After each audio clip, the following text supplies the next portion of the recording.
परमात्मा को पाने तथा उसका वास्तविक लाभ प्राप्त करने के लिए पवित्र बाइबल में प्रमाण है कि प्रभु ने मनुष्य को अपना ही स्वरूप बनाया। 6 दिन में सृष्टि रचकर 7वें दिन विश्राम किया। कुरान शरीफ में प्रमाण है कि हजरत मोहम्मद को खुदा स्वयं कह रहे हैं कि मैंने तुम्हें उस परमात्मा की महिमा बताने के लिए भेजा है।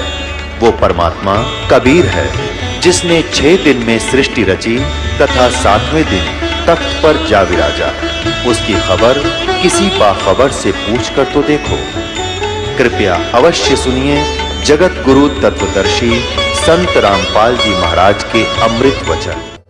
ये एक पवित्र हिंदू धर्म के श्रद्धालुओं के लिए शिरोधार्य है। शिरोधार्य का अर्थ होता है इनमें जो लिखा है वो सत्य है, और इससे बाहर कोई बताता वो असत्य है।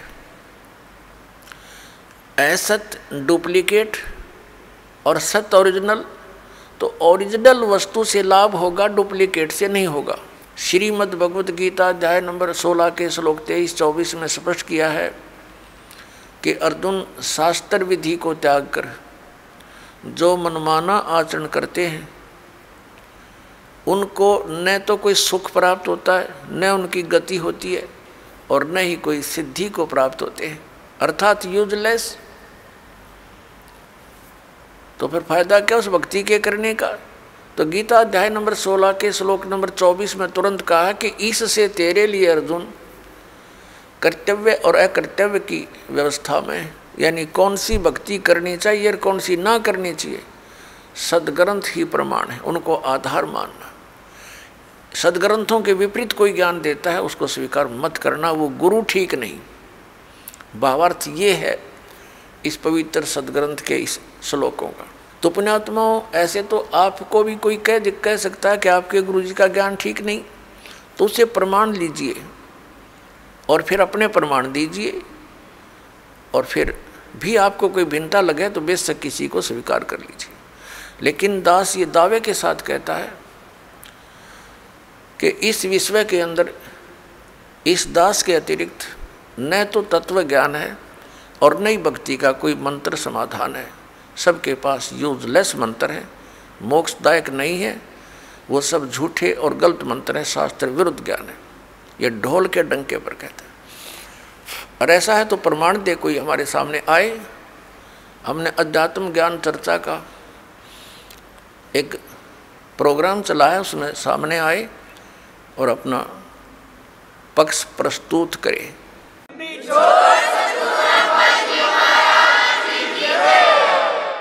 तो दास जो आपको कहना चाह रहा है वो इस विषय में है कि जो भक्ति आप करते हो और जो साधना ये दास बताता है उसके ऊपर आपको अविश्वास नहीं होना चाहिए, विशेषकर उपदेश प्राप्त करने के बाद। अगर फिर भी वो कोई अग्रम अग्रम करता, वो चातुर प्राणी है, उसने 1, 2, 4, 20 हजार 2000 को मूर्ख बना रखा होगा, वो गुरु पद प्राप्त कर चुका है, उन औरों को अभी उलझाना ही चाहता है। अन्यथा इतने प्रमाण देखकर तो मूढ़मती भी इंसान समझ जाता है कि ये संत क्या बताना चाहता है। तो कहने का दास का तात्पर्य ये है कि जब आप उपदेशी हो जाओ उसके बाद आप दास के वचन सुनो और उनको फाइनल मानो। उपदेश लेने से पहले आप पूरी तर्क वितर्क करो अपने माइंड से, एक दूसरे के साथ करो कि ये कैसे लिखा है, ये ऐसे लिखा, फिर प्रमाण देखो। हमने तो पृष्ठ नंबर और अध्याय नंबर, उनके श्लोक नंबर दे रखे हैं, आपके प्रमाणित ग्रंथ होंगे। पुण्यात्माओं, दास अपनी तरफ से एक शब्द नहीं बोलता, क्योंकि हम जीव हैं। जीव जो अपनी तरफ से बोलेगा वो यदि ग्रंथों से परिचित नहीं है तो जीव सतर्का ही बोल सकता है। लेकिन दास ने उन सदग्रंथों को पढ़ा है जो गॉड गिवन है, और गॉड गिवन जो विचार हैं वो जीव सतर से बाहर होते हैं। गॉड गिवन परमात्मा दत्त जो ज्ञान है उस पर जीव सोच ही नहीं सकता वहाँ तक, तो उनको हमने फाइनल ही मानना होगा। दैट्स ऑल, ये समझ लेना। और ये आपको निश्चय हो जाना चाहिए कि दास जो बोलेगा वो सदग्रंथों से ही बोलता है। जो सदग्रंथों में लिखा है और जिसको हमारे धर्मगुरु समझ नहीं सके, दास उनको समझा रहा है कि इस सदग्रंथ का कहने का तात्पर्य ये है, ये न्यू का न्यू लिखा हुआ है, एज इट इज रिटन है, जो का त्यों लिखा हुआ है, और उसको हमारे धर्मगुरु समझ नहीं सके। बस इतनी सी बात है। अब धर्मगुरु कौन होता है? जो धार्मिकता और सदग्रंथों का ज्ञान दे, और जो सदग्रंथों के विपरीत ज्ञान देता है और आपस में लड़ा के मारता है, वो ना धर्मगुरु है ना उसके धार्मिकता आसपास है, वो तो एक राक्षस व्यक्ति है। पीछे आप देखते आए हो, हिंदुओं के गुरु मुसलमानों के साथ लड़ाते हैं, मुसलमानों के गुरु हिंदुओं के साथ लड़ाई करवाते हैं अपने उल्लू सीधा करने के लिए, और वो हमें मूर्ख बनाते रहे। अब हम देखेंगे अपने सदग्रंथों को, और सदग्रंथों में वर्णित विधि है, उससे हम मोक्ष प्राप्ति करेंगे। तो दास आपको बता रहा था कि जो मंत्र आपको दिए जाते हैं, ये आपको यहाँ प्रयोग नहीं करने चाहिए थे। आपने इनकी कमाई को संग्रहित करना है, सुरक्षित रखना है, किसी को आशीर्वाद नहीं देना, किसी को कोई दुआ या बद्दुआ नहीं देना। बद्दुआ दोगे तो भी आपकी पुण्य अक्षीण होंगे, और किसी को आशीर्वाद दोगे तो भी आपके भक्ति कमाई समाप्त होगी, खर्च होगी। अब जैसे कोई एक पहिए से, एक टायर से हवा और दूसरे टायर में भरे, वो कितना बुद्धिमान है, दोनों कंडम, वो यूज है इसका। ये बुद्धिमान व्यक्ति ऐसे काम करता है, उसको सलाह देगा, भाई यहाँ से जाइए, वहाँ आगे एक हवा भरने का यंत्र है, आप वहाँ से हवा भराइए, दोनों का काम चले। तो इस प्रकार हम अगर आशीर्वाद दे देते हैं तो हमारी पूंजी नष्ट हो जाती है, भक्ति। अब ना उसको लाभ, उसको थोड़ा सा लाभ उसको होगा, और आप यहीं रह गए, दोनों चौड़ चपट, क्या फायदा।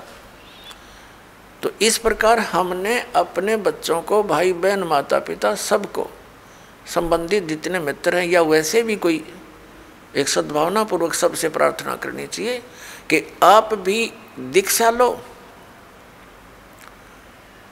और अपनी हवा आप भरो।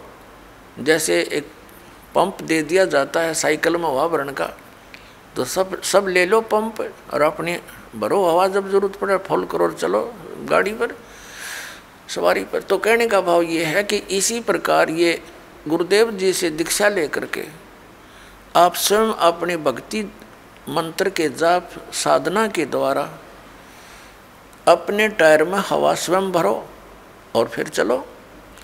तो इस प्रकार आप जी ने अब ना किसी को आशीर्वाद देना है, ना किसी को बद्दुआ देनी है, दोनों में हमें हानि है। पहले क्या था, इस काल का जाल है। आप देखते हो बुजुर्ग बड़े छोटों को आशीर्वाद देते हैं और बड़े उनके चरण छूते हैं, क्योंकि पहले जो एक आपने देखा होगा एक पाग सिस्टम है। पाग जैसे पिता की मृत्यु के उपरांत बड़े पुत्र को एक पाग बांधी जाती थी, पगड़ी, और फिर वो पिता वाले कर्म वो करता था। आप पिछला इतिहास देखिएगा तो उसमें क्या होता है कि वो आशीर्वाद देने वाला अपनी पूंजी नष्ट करता है और उनको आशीर्वाद देता है। जैसे आपने देखा होगा एक पुत्र वधू अपनी सास के पैर दबाती है, या किसी और बड़ी बूढ़ी के उसके पास बैठी है उसके पैर छूती है, वो उसको दुआ देती है, पुत्रवती हो, तेरे बेटे हों, पुतों फड़िए दूध दो, नहाइए, इस तरह के देते हैं। तो वो बुढ़िया के पास जो चवन्नी थी वह तो पुत्र वधू को दे दी, आप खाली होगी, आगे चारदर है ही नहीं। तो इस प्रकार हमने अपनी इस भक्ति को बर्बाद नहीं करना है, ना किसी पुत्र वधू को आशीर्वाद देना है। पुत्र वधू को भी परमात्मा से जोड़ दे, बेटी अपनी कमाई कर, और तेरा भी कल्याण हमारा भी कल्याण होगा। अपने आत्माओं, परमात्मा कहते हैं मेर तेर की जेवड़ी यू बड़ बंदा संसार, एक कबीरा ना बंदा जो है नाम आधार। जिसने नाम प्राप्त हो गया, परमात्मा को आधार मानकर चल रहा है, वो इस संसार की मेर तेर की जेवड़ी में बंधा नहीं गा। अब हमने देखी है बुढ़िया किस प्रकार आशीर्वाद देती है। जब पुत्र वधू का उसकी अच्छा मेल सा है तब तो आशीर्वाद दे रही है, तेरे भाई जियो, तेरे भतीजे जियो, और तू बूढ़ सुहागन हो। बूढ़ सुहागन माने मरा इतना तेरा पति नहीं मरा, वृद्धावस्था तक सुहागन बनी रहे।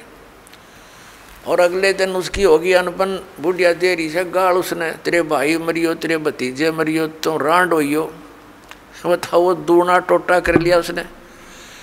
पहले तो आशीर्वाद देकर खोई, फिर उसने बददुआ देकर भक्ति खोई। तो ये कोई बात हुई? जो दास साहब को कह रहा था कि ये भक्ति मार्ग जो अब प्रारंभ हुआ है ये चौथे युग में ही होता है, और ये समय है उसका। पुण्यात्मा, आप जी सुनते आए हो विशेषकर 2-3 वर्षों से कि सन 2012 में प्रलय होएगी। अब वो प्रलय का अर्थ कैसे लगाकर पेश करते हैं कि पृथ्वी पर सर्वनाश हो जाएगा। ये वो प्रलय नहीं होगी, ये अधर्म की प्रलय होगी। अधर्म का सर्वनाश होगा, अज्ञान की प्रलय होगी और ज्ञान का विकास होगा। ये वो प्रलय अब सन 2012 में होगी।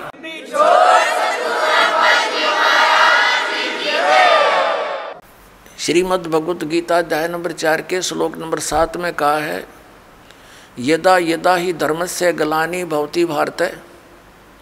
जब जब धर्म के अंदर नफरत पैदा हो जाती है, अधर्म बढ़ जाता है, धर्म का नाश हो जाता है, तो काल भगवान कहता है तब मैं अपने अंश अवतार सृजन करता हूँ, भेजता हूँ।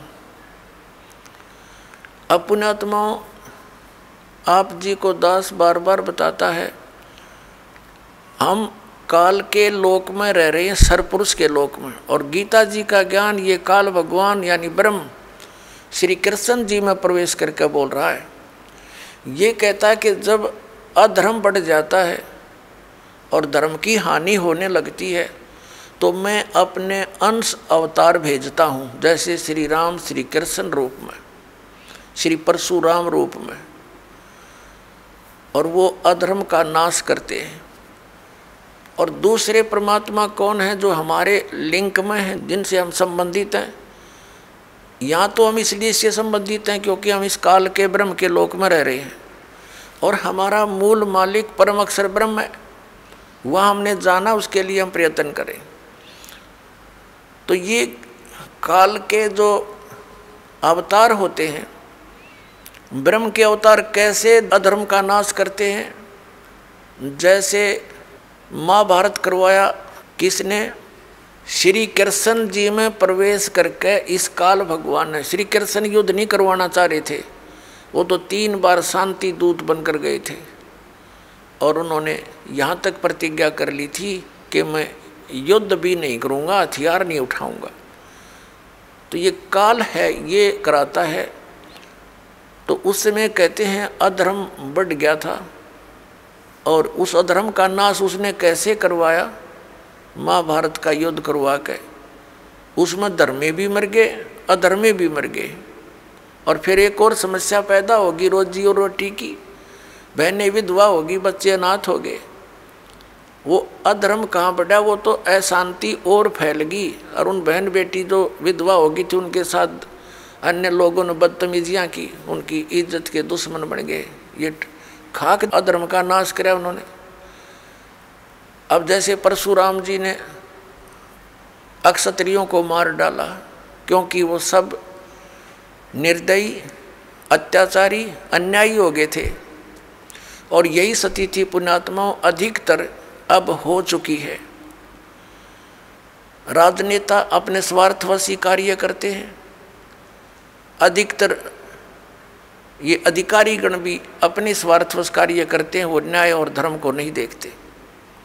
लेकिन परशुराम ने उनका कैसे, जो अधर्म फैला रहे थे उसका नाश कैसे किया, उनको सबको फरसे से काट डाला, उनकी हत्या कर दी। अब वो क्या अधर्म का नाश करा उसने, उनकी पत्नियां विधवा हुई, उनके साथ शेष बचे हुए लोगों ने और ज़्यादा पाप किए, अधर्म किए, उनके बच्चे भूखे मर गए। ये टट्टू अधर्म का नाश करा इन्होंने। तो पुण्यात्माओं, परमात्मा कैसे उस अधर्म का नाश करता है, अधर्म की कैसे प्रलय करता है जो अब होने जा रही है। परमेश्वर 600 वर्ष पहले आए थे, उस समय उन्होंने ये तत्व ज्ञान और अपनी समर्थता का प्रमाण दिया था। परमात्मा ने ऐसे सुख दिए थे जो उनकी शरण में आए थे। 64 लाख से हुए थे कबीर परमेश्वर जी के। सन 1398 से सन 1518 तक 120 वर्ष परमात्मा इस पृथ्वी पर रहे, एक जनसाधारण की लीला की, जुलाहे का कार्य किया और एक परम संत की भूमिका की, तत्वदर्शी संत की भूमिका की, और जो भी उनकी शरण में आए उनके आशीर्वाद मात्र से उनको सुख होना शुरू हो गया। यानी परमात्मा की सतिथि को पुनः स्थापित किया परमात्मा कबीर परमेश्वर जी ने, और अधर्म का नाश किया। और उसके बाद फिर उन महापुरुषों के मिलते रहते हैं, वो आकर के उनके द्वारा फिर अपने धर्म का प्रचार कराते हैं, उनसे सुख होता है, जनता को भक्ति में आस्था बनी रहती है।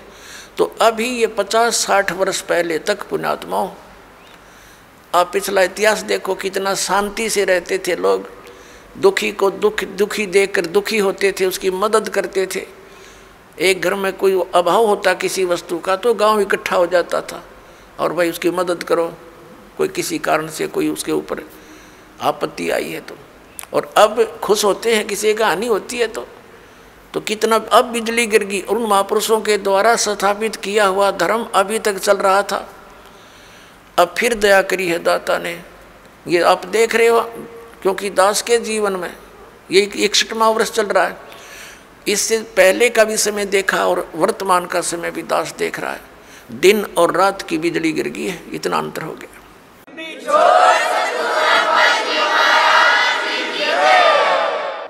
अब परमात्मा अपने भी वो अंश अवतार भेजता है, जैसे आदरणीय नानक साहिब जी आए,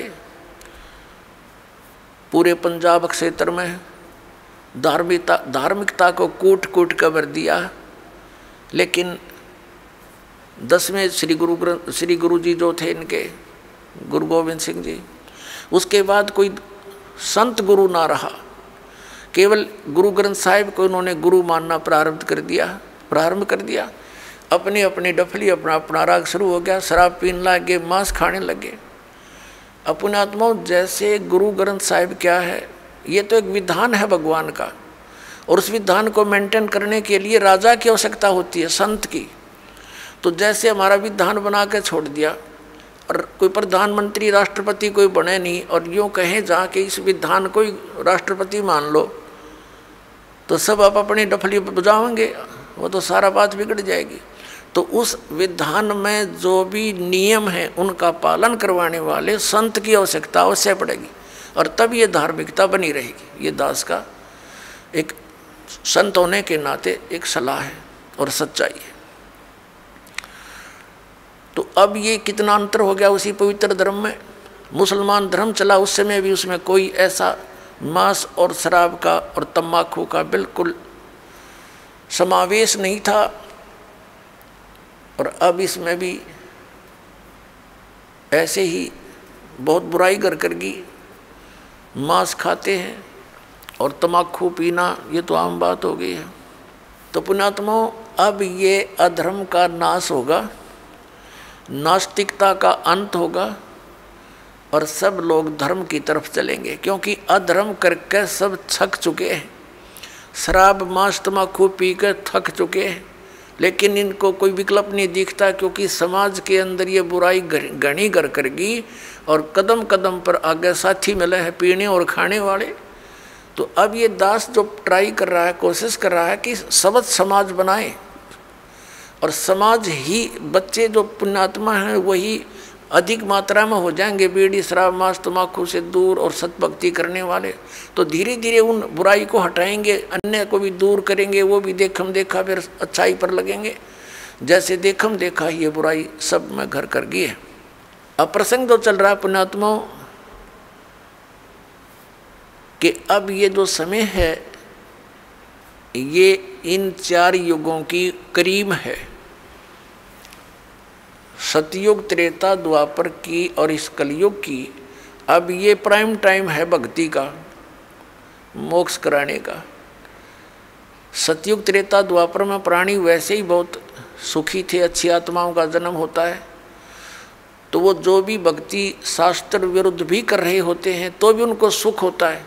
तो वो ये समझ बैठते हैं कि जो साधनाएं हम कर रहे हैं इन्हीं से हमें लाभ हो रहा। जैसे ये दास पहले भगवान श्री कृष्ण, भगवान विष्णु, भगवान शंकर जी, बाबा श्याम जी, हनुमान जी और भी जो भी देवी देवता हमारे पवित्र धर्म में हमें पूज्य बता रखे थे, सबकी पूजा करते थे। और वो अब पता चला वो तो शास्त्र विरुद्ध साधना थी जिससे लाभ हो ही नहीं सकता, और फिर भी बहुत से ढेर सारे सुख अपने जीवन में हो रहे थे। हम ये सोच बैठे थे कि इन्हीं साधनाओं से हमें लाभ हो रहा है। अब पता चला कि उन्हीं पूजाओं को करने वाले हमारे पड़ोस में, गांव में, उनके सर्वनाश हो गए। कभी बुद्धि नहीं गई कि ये भी वही पूजा करते हैं और इनका कति नाश हो गया और हमें कैसे लाभ मिल रहा है। वो प्रारब्ध कर्म ही हमें प्रफुल्लित हो रहा था। जिनके प्रारब्ध में पाप थे वो पाप उनको कैर तोड़ रहे थे, जिनके प्रारब्ध में सुख थे, पुण्य कर्म थे, उनको फल मिल रहे थे। पूजा दोनों ही एक जैसी कर रहे थे। अब ये पता चला कि जो साधनाएं हम कर रहे थे उनके प्रतिफल से हमें कोई सुख नहीं था। ये हमारे पुण्य संस्कार थे, पिछले जन्म के संग्रहित जो प्रारब्ध बनाकर हमें दिए गए थे वही प्रफुल्लित हो रहे थे। और एक ऐसे भी देखे हमने जो राम नाम का आसपास भी नहीं, गुट्टी लावें, सारा दिन बकवाद करें, ताश खेलें, कोई राम नाम का जिक्र करे, उसका मजाक करें, और उनके ठाठ हैं, उनकी गाड़ियाँ चलती हैं, ट्रक चलते हैं, और वो कुछ भी ना कर रहे। तो अब पता चला तत्व ज्ञान की रोशनी में कि वो सर्व उनको प्रारब्ध ही प्राप्त है। आगे उनका भट्ठा बैठेगा एक कदम, जब तक पिछले जन्म की बैटरी चार्ज है इन्वर्टर की। जिस प्रकार इन्वर्टर की बैटरी चार्जड है और फिर चार्जर लगा नहीं रखा, तो वो जब तक उसकी अक्षमता है उसके अंदर वो चलती रहेगी, काम करती रहेगी, और फिर एक ही दम वो सब डाउन होगी बैटरी, सब लाभ बंद हो जाएंगे। ठीक इसी प्रकार जिन पुण्यकर्मी प्राणियों के पिछले पुण्य उनके साथ हैं, आज वो कति सुखी दिखाई देते हैं, और वो भक्ति भी ना करते, वो भक्ति भी नहीं करते, और करते हैं तो शास्त्र विरुद्ध कर रहे हैं, और वो फिर भी सुखी नजर आते हैं। तो उनको ये भ्रम हो चुका है कि हम जो पूजाएं करते हैं ये हमारी इस भक्ति के प्रतिफल में मिल रहे हैं।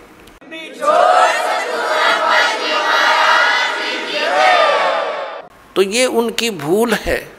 इसी प्रकार सतयुग त्रेता द्वापर में सभी प्राणी, वो बहुत पुण्यकर्मी प्राणियों का जन्म उन युगों में होता है, तो उनके पूर्व जन्म के संस्कारों से उन्हें फल लाभ मिलते रहते हैं। वो सोचते हैं हम सुखी हैं इसी साधना से, तो उनको कोई कहे कि ये पूजा छोड़कर ये करो, वो नहीं मानते।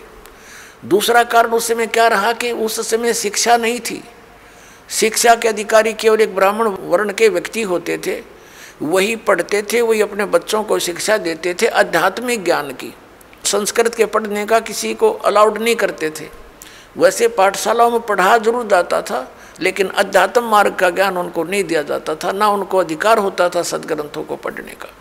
जैसा भी वो बताते थे उसी आधार से वो केवल क्रिया ही करते थे। गुरुजी ने जो मार्गदर्शन किया उसी तरह वो क्रियाएं करते रहे। और दूसरा ये था कि उस समय एक वेदों को ही आधार मानकर ज्ञान दिया जाता था, अन्य कोई शास्त्र या कोई विचार कोई व्यक्त नहीं करता था। कोई शास्त्र सदग्रंथ अन्य नहीं था वेदों के अतिरिक्त, तो उनको कोई शंका संशय नहीं था। और उनको जो मार्ग बताया जाता था वेदों अनुसार ओम नाम का जाप ही ऋषि लोग दिया करते थे और कोई अन्य मंत्र नहीं देते थे। जैसे ये ओम नमः भागवते, ओम नमः शिवाय आदि ये मंत्र नहीं जाप करते थे, वो तो बाद में करने लगे हैं लोग। तो केवल ओम नाम का जाप और 500 यज्ञ ये ऋषि जन करते और करवाते थे। तो उसमें जो साधना वो ओम नाम का जाप और गुरु परंपरा से करते थे, उनको भविष्य की पुण्य तो एकत्रित होते थे, लेकिन लाभ उनको पिछले ही संस्कारों से मिल रहा होता था। ओम नाम के जाप से उनको क्या लाभ होता था? ब्रह्मलोक प्राप्ति। जैसे आपने श्री महावीर जैन जी के जीवन में बहुत बार दास ने दिखाया है, वो महापुरुष तो वेदों अनुसार साधना करते थे, जिस कारण से 80 लाख बार तो वो देवता पद को प्राप्त किया उन्होंने। और फिर कितना कैर टूटा पाप के कारण, 60 करोड़ बार गधा, 30 करोड़ बार कुत्ता और बिल्ली हाथी, पता नहीं कितनी बार उन्हें ऐसे कष्ट भोगे। तो ये विधान है यहाँ के भगवान का। तो सतयुग त्रेता द्वापर में कोई भी प्राणी परमात्मा के इस ज्ञान को ग्रहण नहीं कर सकता। कोई ये कहे कि ब्रह्म से ऊपर भगवान है, और कोई ये कहे कि श्री कृष्ण और राम से ऊपर कोई शक्ति है, विष्णु और ब्रह्मा से ऊपर शक्ति है, तो सतयुग त्रेता द्वापर में लोग नहीं मानते, क्योंकि वो स्वयं सुखी होते। और इब कलयुग में क्या है, इस काल न करी थी हेरा फेरी हमारे साथ। क्या हेरा फेरी की थी कि परमात्मा से कहा था कि जब तुम्हारा वो प्राइम टाइम आवेगा कलयुग में पार करने का, तो उससे पहले मैं अनेकों पंथ, अनेकों मजहब बना दूंगा, सबको भ्रमित करवा दूंगा, मंदिर मस्जिद गुरुद्वारे और इन तीर्थों तक सीमित कर दूंगा, श्री राम कृष्ण देवता आदि पर पूर्ण दृढ़ कर दूंगा। और जब तेरा कोई संत आएगा, तेरा अवतार आएगा इस अज्ञान का नाश करने के लिए, तो उसकी कोई नहीं सुनेगा। इसलिए काल ने कलयुग का समय परमात्मा से मांगा था कि कलयुग में आप कितने ही प्राणी मुक्त करा लेना। परमात्मा को पता था, कबीर परमेश्वर जी को, कि सतयुग त्रेता द्वापर में ये प्राणी दुखी नहीं होंगे, इनके पुण्य इनके साथ रहेंगे, ये मेरे विचारों को कतई नहीं मानेंगे। और कलयुग में काल ने चाल चली थी कि इनको नास्तिक कर दूं, ये भक्ति चाहे ही नहीं, कोई आवे तो उनका संदेश वाहक परमात्मा का, तो ये सुना ही नहीं। जैसे पूरा चीन नास्तिक हो गया, पूरा रूस नास्तिक हो गया। काल का ये दाव था कि भारतवर्ष को भी नास्तिक कर दूं। इसके लिए इसने कौन से कदम उठाए? पहले तो बुद्ध धर्म की शुरुआत की। बुद्ध धर्म के ऊपर परमात्मा ने दया करी, आदि शंकराचार्य को भेजकर उस बुद्ध धर्म को बंद किया और अपना धर्म चला दिया। काल भगवान ने उसको भी ग्रिप कर लिया। उसने श्री कृष्ण, श्री राम, श्री शंकर जी को सुप्रीम पावर बताकर हमारे ऊपर ये पूरी साधनाएं थोप दी, और फिर साथ में मंदिर, ये तीर्थों और ये धामों की पूजाओं पर लगा दिए, बंदरों की पूजाओं पर। अब परमात्मा बड़े दयालु हैं, ये भी उनका एहसान है श्री आदि शंकराचार्य जी का कि उसने हमें नास्तिक होने से बचा दिया। यदि बौद्ध धर्म भारतवर्ष में फैल जाता तो चीन जैसी दशा आज हमारी होती, हम राम नाम बोल भी नहीं सकते थे। लेकिन बात वही की वही रही, आसमान से गिरे, खजूर पर अटक गए। लेकिन इतना अवश्य रहा कि हम धार्मिकता की तरफ अग्रसर रहे। अब काल ने फिर दूसरा दाव खेला नास्तिक बनाने का। ये जितना राधा स्वामी पंथ, जय गुरुदेव पंथ, विनोद वाला राधा स्वामी पंथ, ताराचंद वाला, और ये सच्चा सौदा सिरसा और जगमाल वाली वाला, और ये अड़क यहाँ पर निकट सी है हिसार के पास है गंगुआ, और ये ठाकुर जी और ये कृपाल सिंह जी, ये सारे एक ही कुएं का जल है। श्री शिवदयाल जी के विचारों से प्रभावित हैं, उसी के आधार से प्रचार करें। अब ये क्या करते हैं, जैसे अपने हिंदू धर्म के सब के घरों में एक जोत जला करती देसी घी की, ये तो आम देखा होगा आपने। तो इन्होंने राधा स्वामी, धन धन सतगुरु वाला ने, जय गुरुदेव वालों ने, और ये ताराचंद वाला ने वह भी बंद करवा दी। नो कही ये जोत नहीं जलानी, हमने तो अंदर जोत जलाएंगे। बताओ, वो थोड़ा बहुत हवन यज्ञ का लाभ था, होना था, पुण्य बनना था, वो भी बंद करवा दिया। और इनका ज्ञान आपके पास है, वो कैसे वचन सुनाते हो, सतनाम, वही सतनाम है, वही सतपुरुष, वही सार शब्द, वही सार नाम, वही सचखंड, वही सतलोक, वही राधा स्वामी। ये इनकी अकल देखो। इन ज्ञान तो सब सदग्रंथों से अलग कर दिया। इनकी एक और थ्योरी है।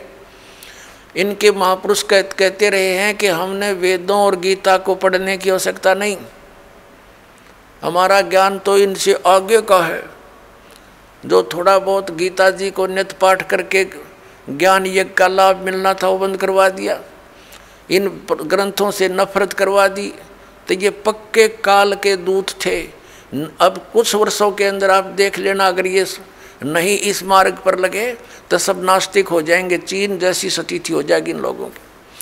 लेकिन अब परमात्मा दया करेंगे, सबको ये ज्ञान स्वीकार करना पड़ेगा, नहीं तो इस मनुष्य जीवन को नाश करके वो बहुत कष्ट उठाएंगे जो इस ज्ञान को स्वीकार नहीं करेंगे। दास कोई उनकी बुराई में नहीं बोल रहा। इस दास को ये पता चल गया कि हम एक पिता की संतान हैं, और यहाँ का जो काल भगवान है वो नहीं चाहता कि इनको यथार्थ ज्ञान हो। सदग्रंथ हमारे पास है और गुरु हमने बना रखे। हमारे हिंदू धर्म के गुरु हमें नहीं बता पाए सदग्रंथों में क्या प्रमाण है, इसके विरुद्ध लोक वेद सुनाकर हमारा बट्ठा बैठा दिया इन्होंने। तो दास का उद्देश्य सभी पुण्यकर्मी प्राणियों से है, यही है कि आप जी सच्चाई को ग्रहण करें, पूरा अच्छी तरह जांच करें जो दास शब्द बोलता है, और फिर इस तत्व ज्ञान को ग्रहण करें और अपना कल्याण करवाएं।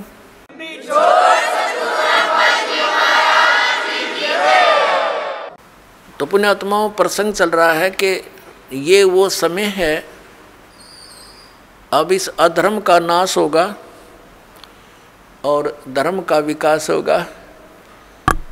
धर्म और धार्मिकता शास्त्र अनुकूल साधना करने से ही ऊपर उठेगी।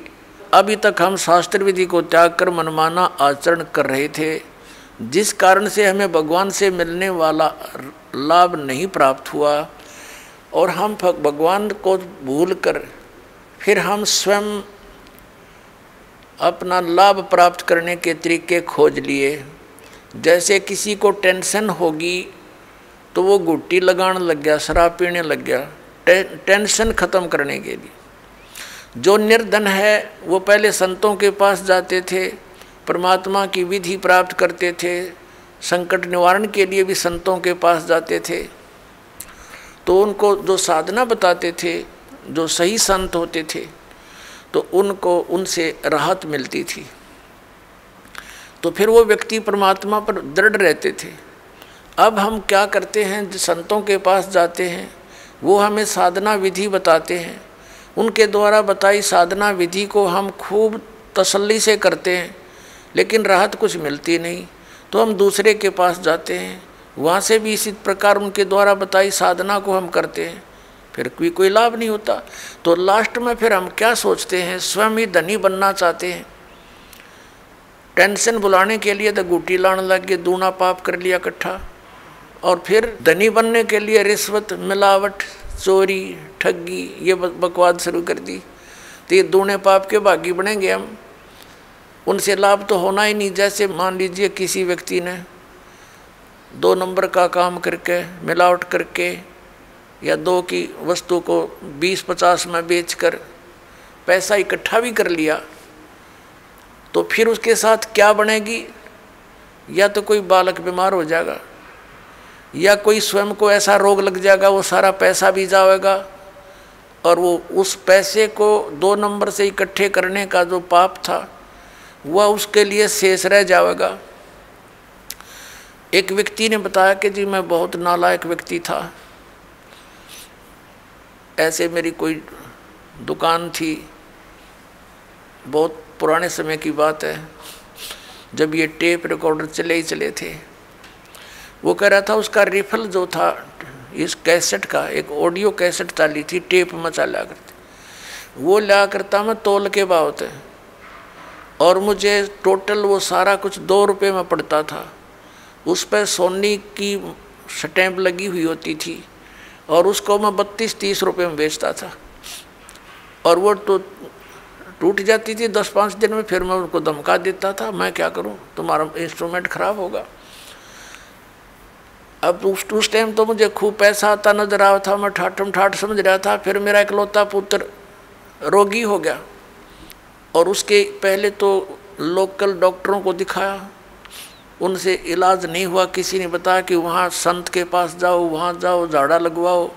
झाड़ फूक भी साथ में दवाई भी चलती रही। फिर 1 वर्ष तो ऐसे चला, कुछ कभी राहत हो जा, कभी फिर बीमार हो जा। लास्ट में पता चला कि उसकी दोनों किडनी फेल होगी। उसके लिए ऑल इंडिया इंस्टीट्यूट दिल्ली में गए। उस समय दोनों किडनी फेल होगी और गुर्दे बदलवाए, उसके एक गुर्दा बदलवाया। लगभग हमारा 3 लाख रुपए खर्च हो गया, 3.5 लाख के आसपास टोटल, जब से वो रोगी हुआ था। लड़का स्वस्थ हो गया, कोई बात नहीं, जो नुकसान हुआ सब्र किया। उसके विवाह की तैयारी कर रहे थे। 6 महीने के बाद, स्वस्थ होने के 6 महीने के बाद वही लड़का बस दुर्घटना में एक्सपायर हो गया। अब टक्कर मार के रो रहा हूँ। जब से ये ज्ञान सुना है उस समय मुझे वो कुकर्म याद आते हैं मेरे, कि जिस बेटे को सुखी बनाने के लिए मैंने ये ऐसे जुल्म किए थे, वो बेटा भी ना रहा और वो धन भी ना रहा। अब मैंने बता कि अब तेरे पास क्या रहा, जो तूने पाप इकट्ठे करे थे वो धन इकट्ठा करने में, वो तेरे पास जो के तो सुरक्षित हैं। अब इसने धर लीजिए सिर पे वहाँ धर्मराज के दरबार में। तो फिर उसने दीक्षा ली। पुण्यात्माओं, गलती इंसानों पर, बहुत भक्तों पर हो जाती हैं, लेकिन जब तक उसको ये पाप नाशक औषधि नहीं मिलेगी, वो पाप उसके ज्यों के त्यों रखे रहेंगे। तो कबीर परमात्मा दयालु हैं, उनको ये मालूम है कि ये बच्चे काल से भ्रमित ये ऐसी गलतियां कर रहे हैं।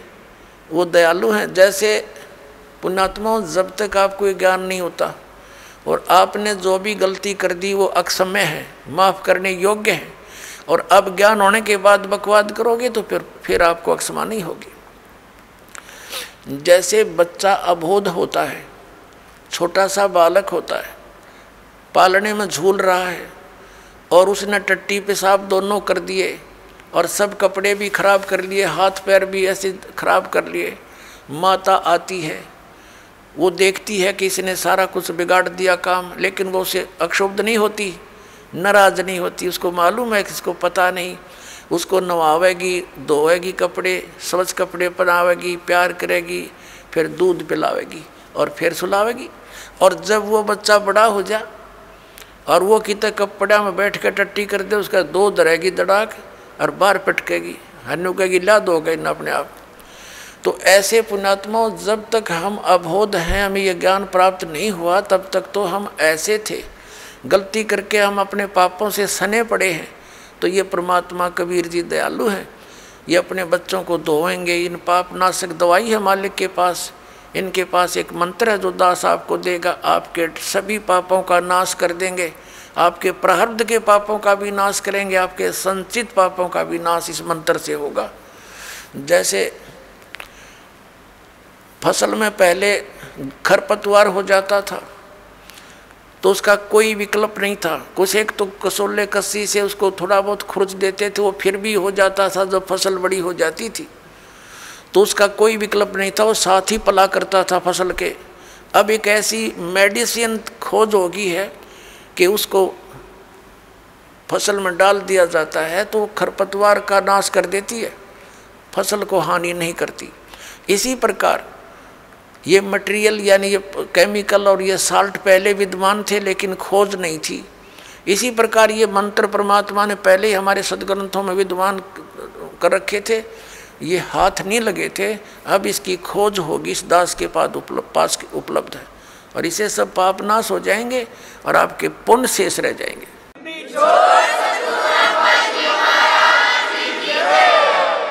और हम तभी परमात्मा प्राप्त कर सकते हैं जब हम पाप रहित हो जाएंगे। और यहाँ का विधान है, ब्रह्म पर ब्रह्मा विष्णु महेश और अन्य देवताओं का जैसे कर्म करोगे वैसा ही फल मिलेगा। पाप आपके अलग लिखे जाते हैं, पुण्य अलग लिखे जाते हैं, और फल मिलता है दोनों का।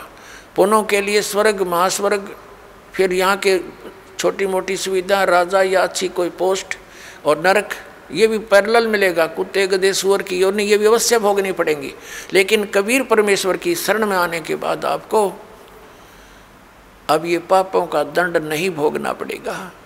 आपके प्रारब्ध के कर्मों का भी नाश होगा जो आपको हानिकारक होंगे। इसलिए तो भक्ति करते हैं हम, इसलिए परमात्मा की खोज करते हैं कि हमारे ऊपर कोई आपदा आवे तो परमात्मा हमारी रक्षा करे। और जब वो आपदा भी आ रही है तो फिर प्रोटेक्शन क्या हुआ उस साधना का जो हम करें। जैसे हमने कोई शेड या झोंपड़ी मकान बना रखा है, उसका उद्देश्य क्या है कि गर्मी सर्दी वर्षा से हमारी रक्षा करे। और जिसने हमने बना रखी है झोंपड़ी या मकान और वो सारा पानी भी अंदर ही आ रहा है और धूप का भी असर ऐसे पैरेलल है, तो वो कुछ भी प्रोटेक्शन नहीं है आपका।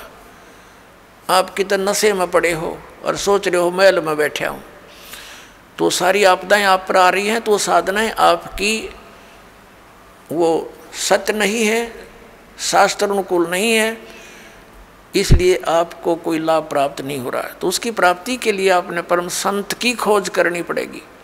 और इन्हीं मंत्रों और साधनाओं को जो दास देता है, अन्य कोई व्यक्ति देवेगा, उससे कोई लाभ आपको प्राप्त नहीं होगा। क्योंकि अनअधिकारी से कोई भी कार्य सफल नहीं होता। जैसे एक सिंपल सी बात है, आप जी पासपोर्ट बनवाते हैं विदेश जाने के लिए, यदि वो डुप्लीकेट बना दिया जाता है तो आप भी दोषी और बनाने वाला भी अपराधी, दोनों को सजा मिलेगी।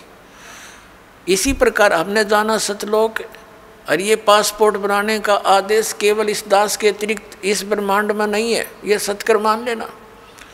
और इसके अतिरिक्त जो भी कोई नाम दान साधना दे रहा है वो शास्त्र विधि त्याग का मनमाना आचरण है उनका, और वो डुप्लीकेट नाम दे रहे हैं, उनसे कोई लाभ आपको नहीं होना। और इन मंत्रों को भी यदि इस दास से कोई प्राप्त कर चुका है और वो दुष्ट आत्मा स्वयंभू संत बनकर उनको आगे दान कर भी रहा, तो डुप्लीकेट पासपोर्ट बना रहा वो, उससे भी आपने बचना है। इसी कहते काल हमारा भट्ठा बंटवाता है, ये पैरेलल खड़ा कर देता काल के दूतों को। भगवान आए थे, एक कबीर पंथ चला था, उसके बाद काल ने 12 कबीर पंथ चला दिए, सबको भ्रमित कर डाला। परमात्मा कबीर जी वाली एक भी साधना उन पंथों में नहीं, नाम कबीर पंथ है। तो इससे आपने अब सतर्क रहना है। पीछे जो गलतियां हो चुकी हैं उनसे बचकर ही हम आगे सफल हो सकेंगे। वो उदाहरण भी आपको दिए जाते हैं। अपने आत्मा हमारे सदग्रंथ हमारे साथ हैं, हमारे पास हैं।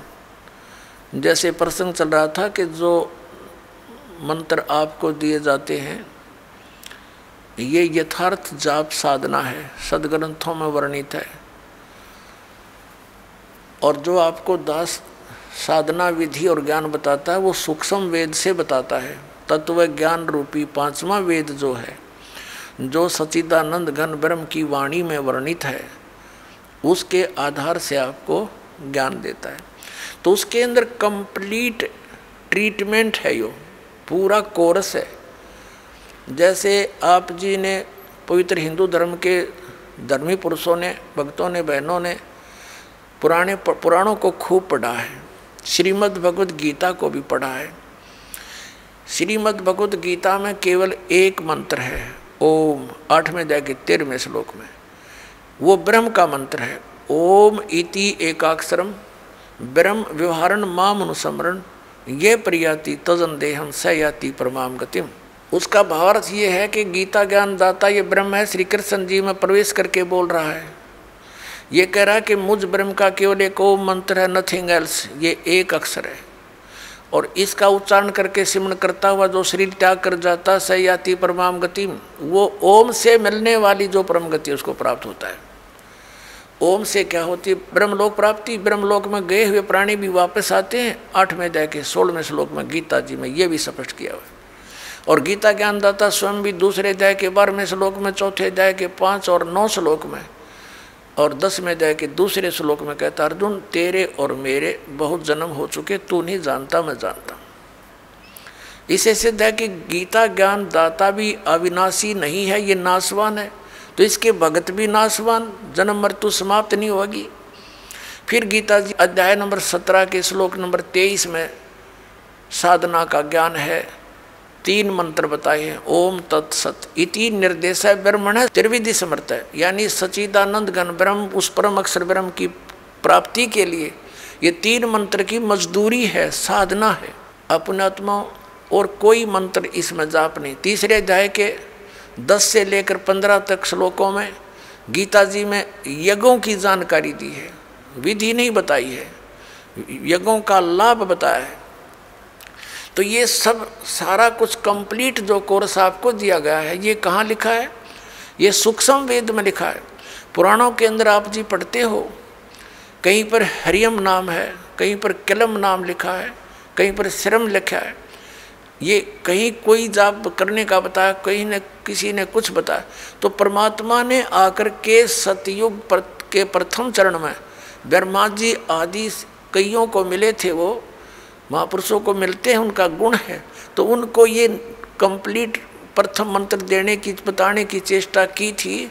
तो उन्होंने उनको स्वीकार ना करके उस में से अपने अपने स्वार्थवश मंत्र निकाल लिए और उनकी साधना शुरू कर दी। और ये ऐसे जो मंत्र हैं, स्ट्रॉन्ग मंत्र हैं, इनके जाप से शीघ्र ही लाभ प्राप्त हो जाता है। जैसे एक बार ये दास एक शहर में पाठ कर रहे थे, पर गांव-गांव में घर घर नगर नगर में जाते थे हम, श्रद्धालुओं के 3 दिन पाठ करते थे, सत्संग सुनाते थे, सब परिवार को बैठाकर समझाया करते थे। तो उनका एक पड़ोसी था, उसको बुला लिया कि जो आप भी सत्संग सुन लो, ज्ञान सुनो। सत्संग सुनने के बाद वो पास में आकर बैठ गया। 5-7 भगत थे। वो कहने लगा जी मुझे तो वो मंत्र दे दे जिसमें नरी माया माया इकट्ठी हो है, और नहीं चाहिए मैंने कोई भी, मोक्ष मास की मुझे ज़रूरत नहीं। तो ये इस टाइप के व्यक्ति हैं, वो उन्होंने ऐसा ही कर लिया। पहले जैसे एक मंत्र सेलेक्ट कर लिया, किलम, इसकी साधना करी, इसे सिद्धियाँ आ गई। उस सिद्धि एक हल्दी की गांठ प्राप्त करके पंसारी बन गए, कर लिया ना सपना भी। फिर किसी ने दूसरा मंत्र शुरू कर दिया, श्रम श्रम करेंगे, तो उससे ये दुर्गा का मंत्र है, इससे शक्ति माया की सिद्धि हो जाती है, छोटा मोटा कार्य सिद्ध हो गया, फिर चौड़ चपट। तो ऐसे यू काम बिगाड़ रखा था। अब ये कंप्लीट कोर्स आपको दिया गया है, इसको ऐसे ही करना पड़ेगा। क्योंकि यदि हम एक सूंठ खाएंगे, सौंठ, तो वो सौंठ का ही गुण देगी, और उसको अन्य औषधियों के साथ मिलाकर प्रयोग किया जाएगा तो उसका गुण बदल जाता है। ठीक इसी प्रकार हम इस विधि को प्रयोग करेंगे, इस प्रकार से हम साधना करेंगे तो उसका फल होगा। जैसे आज प्रसंग चला था कि प्रथम मंत्र भी आपको दिए जाते हैं, और सतनाम के अंदर भी उन्हीं मंत्रों का कुछ समावेश है। तो कुछ भोली आत्मा ये भ्रमित हो जाते हैं कि बताओ वो नाम भी उधर भी वही है, उलट पुलट करके यहाँ दे रखे। इनमें बहुत अंतर होता है। जैसे एक आयुर्वेद में लिखा है कि शहद और घी को यदि समान मात्रा में मिला दिया जाए तो विष बन जाता है, और उसको विषम मात्रा में बनाया जाए तो वो अमृत बन जाता है। जैसे 2 चम्मच शहद और 1 चम्मच घी डाल दिया तो अमृत बन गया, और दोनों 1-1 चम्मच मिला के खा लिया तो विष का काम करता है। तो इसी प्रकार वेद को पता होता है कौन सी औषधि किस प्रकार मिलाने से ये गुण युक्त होती है। तो ये दास इस अध्यात्म मार्ग का वेद है। आप एक सिंपल समझो, आप जन्म मरण रोग के रोगी हो, ये दास वो वेद है जिसको कंप्लीट कोर्स याद है इस जन्म मरण मृत्यु के रोग के नाश करने का। और आज तक या तो भगवान को ज्ञान था, या परमात्मा जिन महापुरुषों को मिले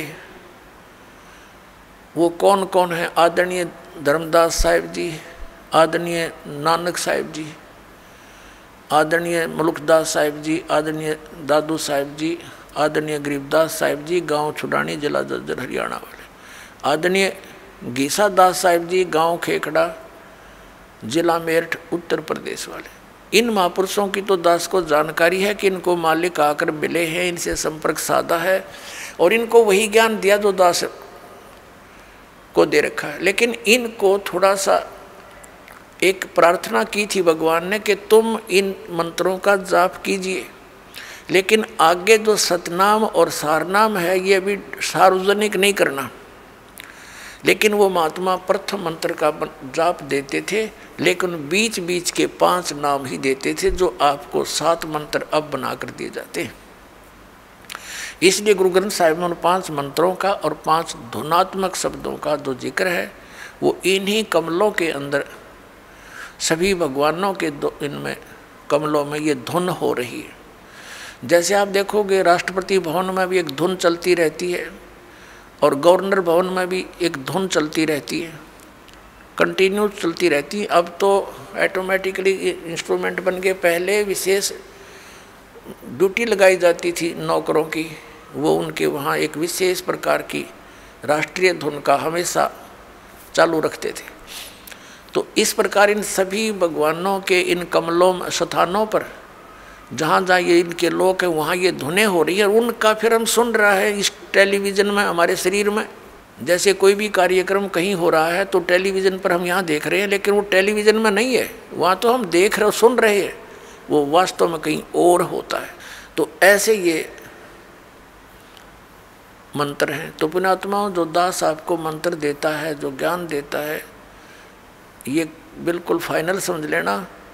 और उपदेश प्राप्त होने के बाद केवल आप दास जो आदेश आपको दे उसका पालन करना है, उसमें अग्रम मग्रम नहीं करनी, नहीं तो फिर आप भक्तिहीन हो जाओगे। तो कहने का भाव यह कि आज का जो सत्संग चल रहा है किस उद्देश्य से है कि ये वो समय है जो हमें मोक्ष प्राप्त कराएगा।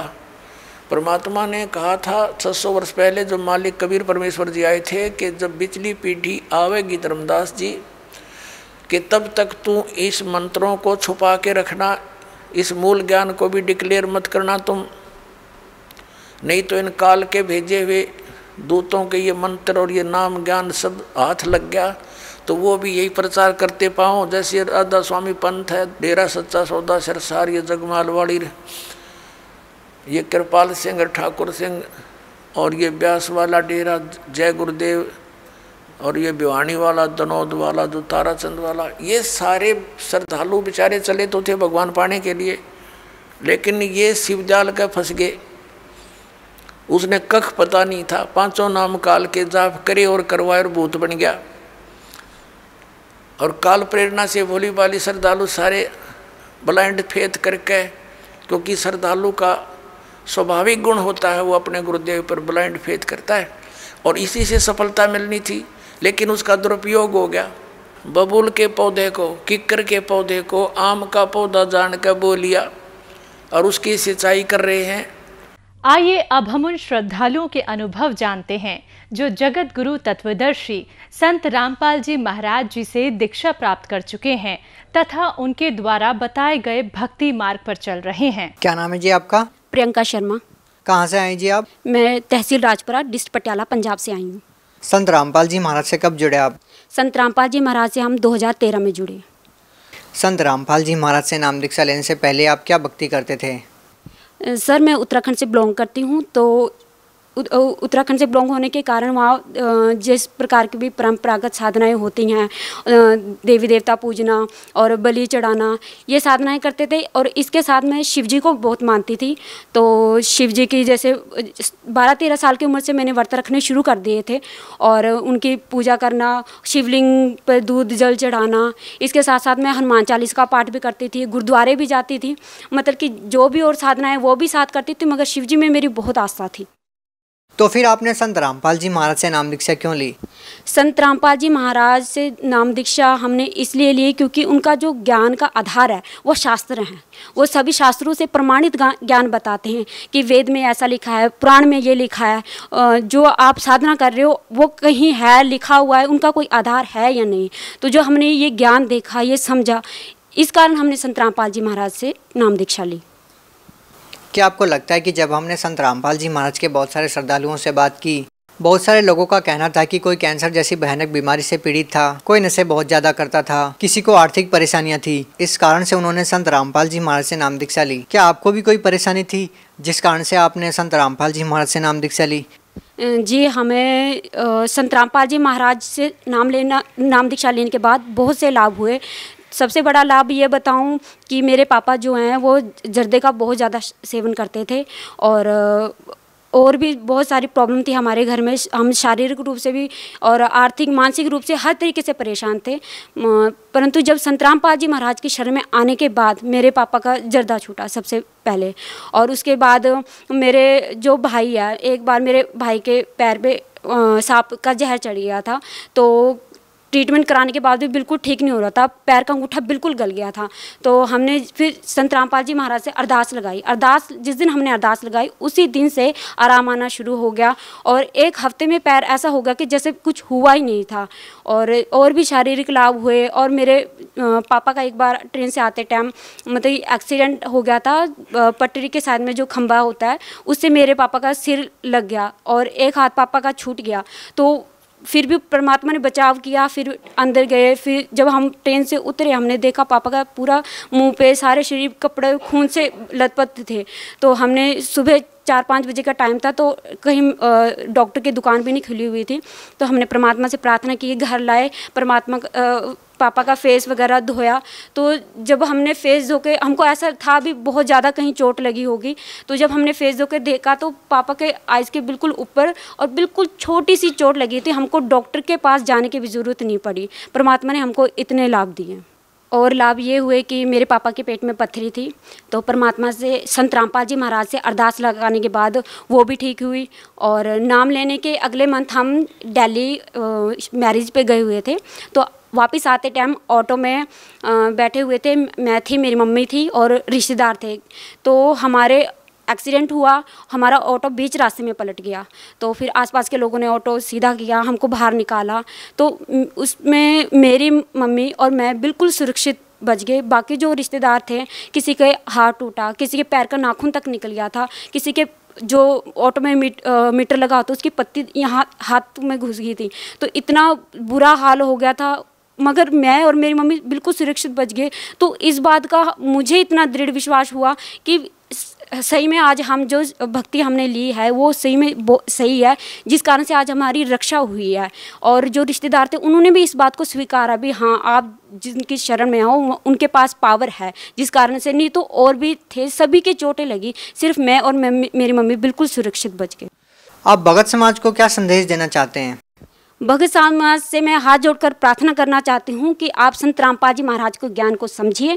वो शास्त्रों के आधार पर, कोई अपनी तरफ से बात नहीं कर रही, शास्त्रों के आधार पर प्रमाणित ज्ञान बता रहे हैं कि गीता में ऐसा लिखा है, वेद में, पुराण में, बाइबल में, सभी सदग्रंथों से वो बता रहे हैं कि इसमें ऐसा ज्ञान लिखा है। अगर आपको गलत लिखता है तो आप बताइए भी यहाँ पे ये गलत लिखा है, आप अपने सदग्रंथों से मिलान तो कीजिए, उसमें लिखा क्या है, उसमें बताया क्या गया है। फिर आप संत रामपाल जी महाराज के ज्ञान को समझिए, उनकी शरण में आइए। आज लाखों लोग संत रामपाल जी की महाराज की शरण ग्रहण कर रहे हैं, आप भी कीजिए। ये जीवन अनमोल है, ये बार बार नहीं मिलेगा।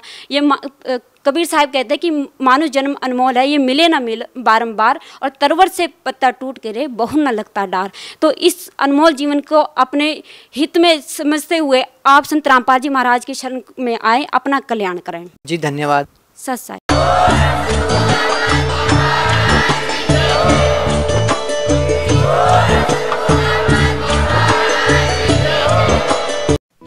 आप सुन रहे थे जगत गुरु तत्वदर्शी संत रामपाल जी महाराज के मंगल प्रवचन।